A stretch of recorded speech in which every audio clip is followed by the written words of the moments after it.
All right, Shalom. I'm going to start off by giving all praise, honor, and glory to the Heavenly Father, YAHAWAH, Bahasham, Yahawashi, Bahasham, Rawchaa, Qadash. Double honors to the elder apostles and the elders of Grestmillstone of GMS. All right. And I want to say peace and blessings unto the elect. Okay.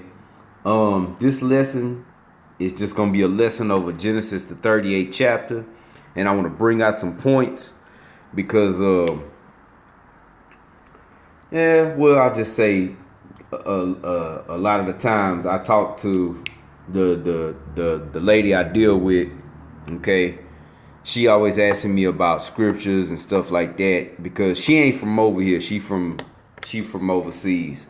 So where she's from, things is different, okay? She ain't like one of these Americanized Israelite women. Let me just say that. Okay? But anyway, she be asking me to explain stuff to her, which, it's cool because even when she don't get everything, but regardless whether she do or not, I still like going into it because it helped me and keep certain scriptures fresh in my head. Okay? So what was asked to me was about Genesis, the 38th chapter, man. Okay. And I'm going to go through it and I'm going to bring out some points. Okay. Because the so-called Christian church, these wacky tacky Christians, man, these so-called people, the living dead, okay, they don't understand these scriptures, man. Okay. And there's a lot of I'll just say myths and precepts of men that's taught to these people in these so-called churches, man, that's totally off, okay? And I'm going to bring out some of them points as I get to them, and I'm going to read through this, I'm going to just read through it kind of fast, and just make the points and get a precept or two, okay? So I'm going to start off in Genesis, the 38th chapter, the verse 1. It say, "And it came to pass at that time that Judah went down from his brethren and turned into a certain Adulamite whose name was Hirah. And Judah saw there a daughter of a certain Canaanite whose name was Shuah. And he took her and went in unto her." So he took her and he went in unto her. Okay, what does that mean? Okay, the next verse is going to explain it. Verse 3. "And she conceived and bare a son." So that's what it's talking about. He took her and went into her. Okay. "And she conceived and bare a son, and he called his name And she conceived again. Okay, this is the second son, and bare a son, and she called his name Onan. Okay, verse 5. "And she yet again conceived and bare a son, and called his name Shelah. And he was at Chezib when she bare him. And Judah took a wife for his firstborn, whose name was Tamar. And Judah's firstborn, was wicked in the sight of the Lord Yahawashi. And the Most High slew him. And Judah said unto Onan, Go in unto thy brother's wife and marry her." I'm going to read that again. Okay. It says, "And Judah said unto Onan," this is the second son. Okay. Because the firstborn was wicked in the sight of the Lord, and the Most High slew him. So Judah told his second-born son, Onan, "Go in unto thy brother's wife," okay, "and marry her, and raise up seed to thy brother," okay, because that's the law. All right, and I'm gonna get to that. Verse 9. "And Onan knew that the seed should not be his." Okay, so he knew that it wasn't going that it wasn't going to be his seed. Okay, because he's supposed to be raising up seed to his brother. Okay, and when I read the law, you'll see why. Okay. Genesis 38:9, it says, and Onan knew that the seed should not be his. And it came to pass, when he went in unto his brother's wife, that he spilled it on the ground. Spilled what on the ground? Okay. It's talking about his sperm. Okay. Lest that he should give seed. Okay. Seed, sperma. Okay. Lest that he should give seed to his brother. Okay. So he didn't do what he was supposed to. He was supposed to raise up seed to his brother's name. Okay. And the thing which he did displeased the Lord, wherefore he slew him also. Okay. So let's get the law on that. Why he was supposed to, and why it angered the Most High enough to he put him to death. All right. So for that, we'll go to the book of Deuteronomy, chapter 25. And I'm going to start at verse 5. Going into the law. This is Deuteronomy chapter 25 and verse 5. It says, if brethren dwell together, and one of them die and have no child, the wife of the dead shall not marry without unto a stranger. Her husband's brother shall go in unto her and take her to him to wife, and perform the duty of an husband's brother unto her. Okay. And it shall be that the firstborn which she beareth shall succeed in the name of his brother which is dead, that his name be not put out of Israel. So that's what Onan was supposed to do. But instead of doing that, because he knew that the firstborn wasn't going to be his, and he'd be raising it up for his brother, he spilled the seed on the ground, man. Okay. So let's go back to Genesis 38 and verse 9. Okay. And Onan knew that the seed should not be his. And it came to pass, when he went in unto his brother's wife, that he spilled it on the ground, lest that he should give seed to his brother. All right. And the thing which he did displeased the Lord, Yahawashi. Wherefore he slew him also. Okay. So now that's two sons that then got put to death. The first one was wicked in the sight of the Lord. And in this son, he didn't raise up. He didn't do what the law that I just read in Deuteronomy, the 25th and 5th and 6th verses said to do. Okay.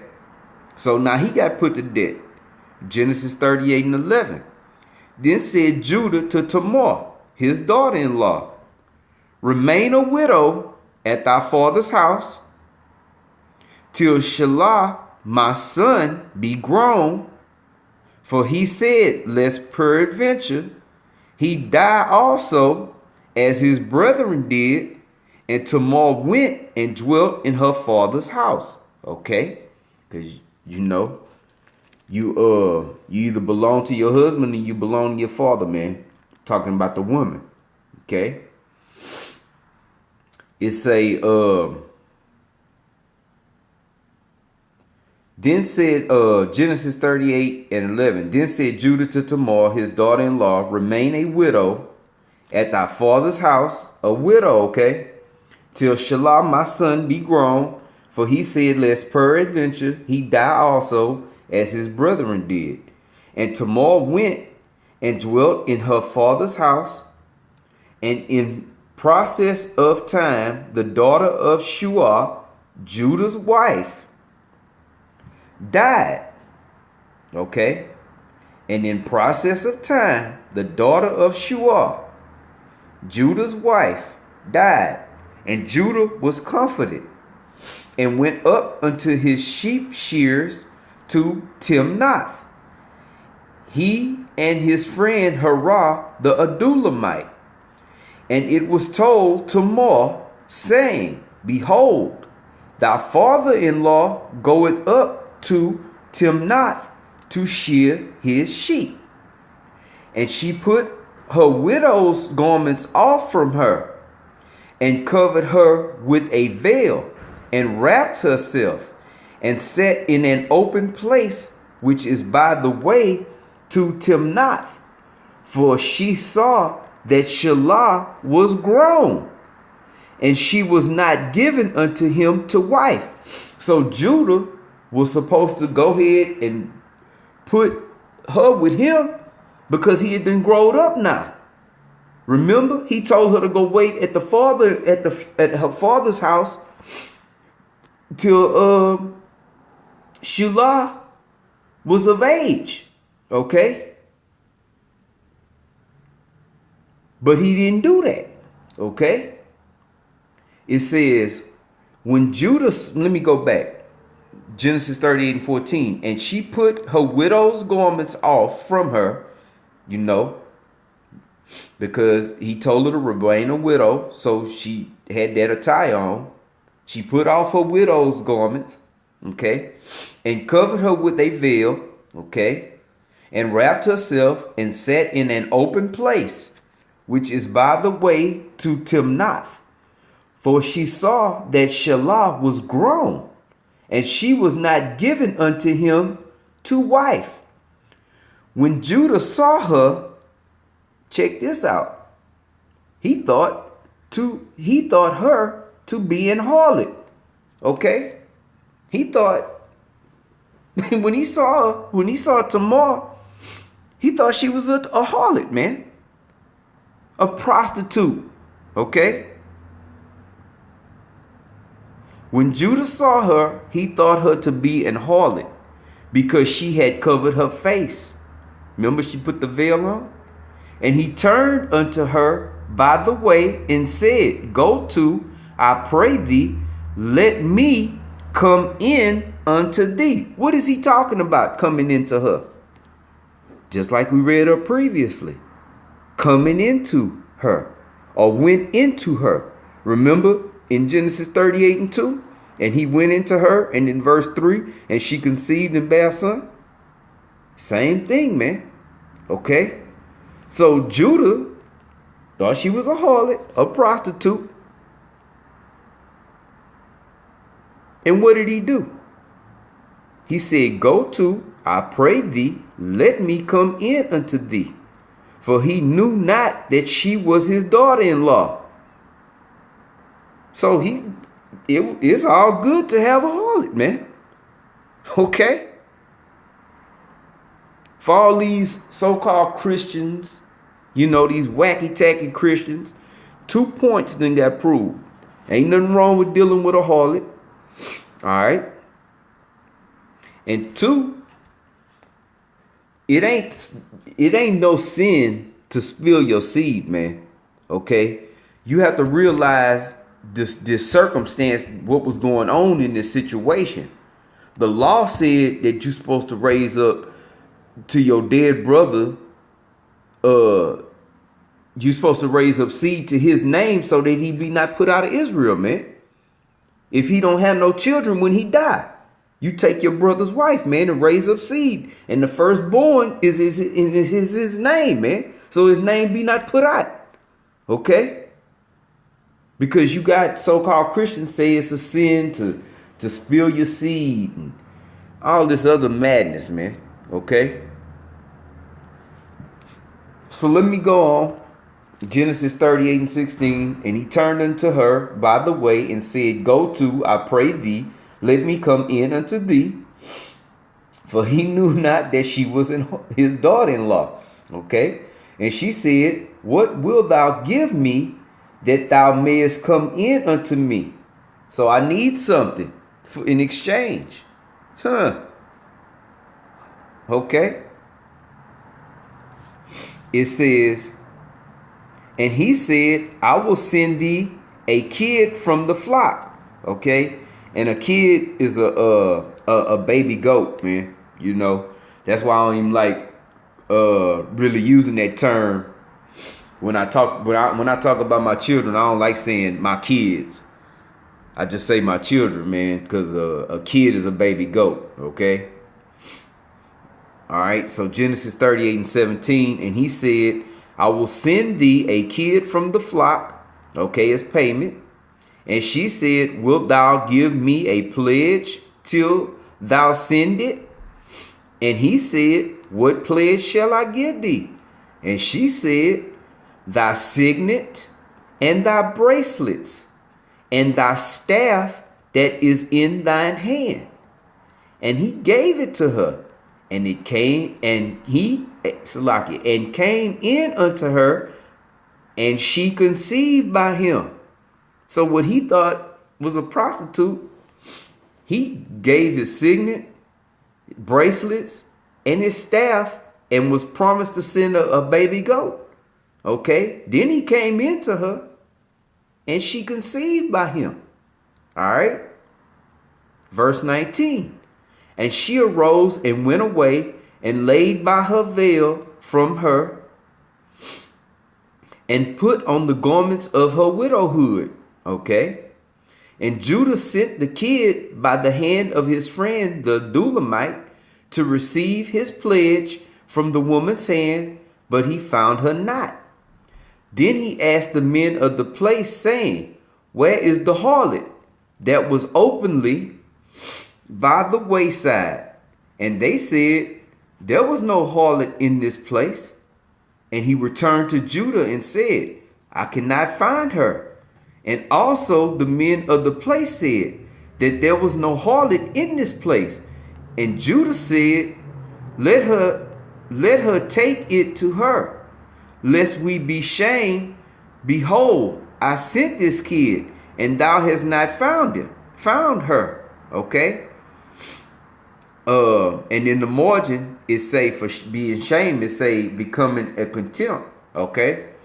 To keep, because he wanted to make sure that she got that. That was his word, man. Okay. Because we was more honorable back then. Our people were more honorable. All right. It said, and Judah said, let her take it to her, lest we be ashamed. Behold, I sent this kid, and thou hast not found her.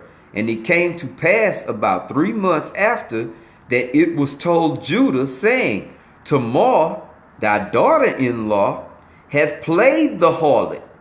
All right. So she went out and played as to be a harlot. Okay. And also, behold, she is with child by whoredom. Okay. So let me say this again. It says, and it came to pass about 3 months after that it was told to Judah, saying, Tamar thy daughter-in-law had played the harlot, and also, behold, she is with child by whoredom. Okay, because she wasn't supposed to lay down with no other man. She was supposed to lay down with Shelah, the youngest son, when he became of age. But remember, Judah didn't give it to her. So they thinking, well, shit, she done did something she ain't had no business. She done went out and slept with some other man and got pregnant. Okay. And Judah said, bring her forth and let her be burnt. Put her to death. Okay. Let me see something.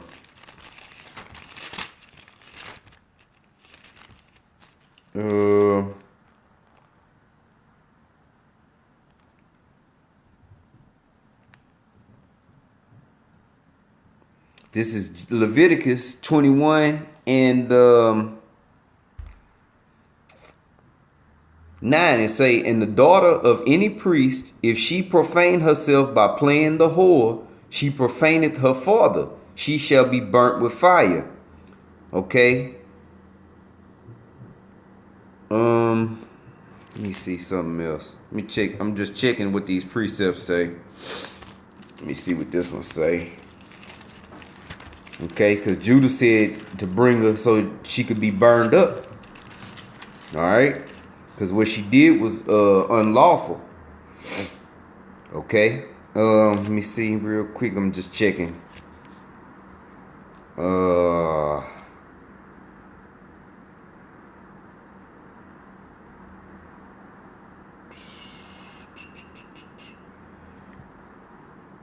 Well, that's Deuteronomy 22 and 21, I believe it is. Yeah, that's what they got in here too.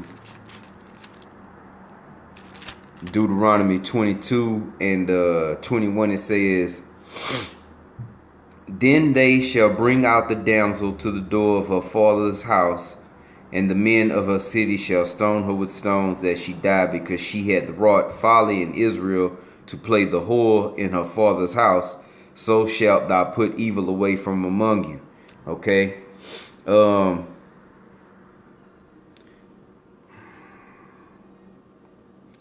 Well, I have to go up some and read all of that. That's talking about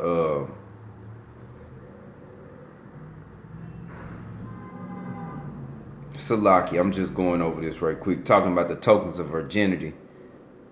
But anyway, the thing that Judah was, like, okay, she done got pregnant, and I done told her to go stay at her father's house and be in widowhood until my son become of age, so he can take her and raise up seed to his dead brother, because she didn't have no children, okay, before he died. All right, but Judah didn't do that. That's, keep that in mind, okay. And Salakia, I just wanted to look into that, okay. But anyways, so I'm gonna go back to Genesis 38 and I'll read 24 again. So this is Genesis 38 and 24. It says, And it came to pass about 3 months after that it was told Judah, saying, Tamar, thy daughter-in-law, had played the harlot. Okay. And also, behold, she is with child by whoredom. And Judah said, Bring her forth and let her be burnt. When she was brought forth, she sent to her father-in-law, saying, By the man whose these are, I am with child. Okay. Talking about the bracelets, the signet, and the staff. Okay. And she said, Discern, meaning judge. Okay. I pray thee, whose are these? The signet and bracelets and staff. And Judah acknowledged them and said, She had been more righteous than I, because that I gave her not to Shelah my son, and he knew her again no more. Wow. So what she did was actually righteous, man. More righteous than what he did, because he didn't do what he was supposed to do, man. Okay. And that's pretty much the point. Yeah, that's the point, because that got asked to me, and I just went through this, earlier this morning, so it's fresh on my spirit. I said, man, you know what? I'm gonna just do a lesson on that, because like I said, 2 points got made. Ain't nothing wrong with dealing with a harlot, and ain't nothing wrong with spilling your seed. It just was in this situation, okay, because these wacky-tacky Christians like to say that, it's a sin to masturbate, to spill your seed, you're